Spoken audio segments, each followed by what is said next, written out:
Arkadaşlar şu anda Efe içeride uyuyor ve hava şu anda tamamen gündüz. Kapıyı kapamış ve vaziyette uyuyor.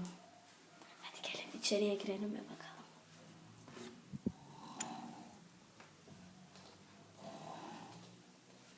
Işığı açayım isterseniz daha net olur.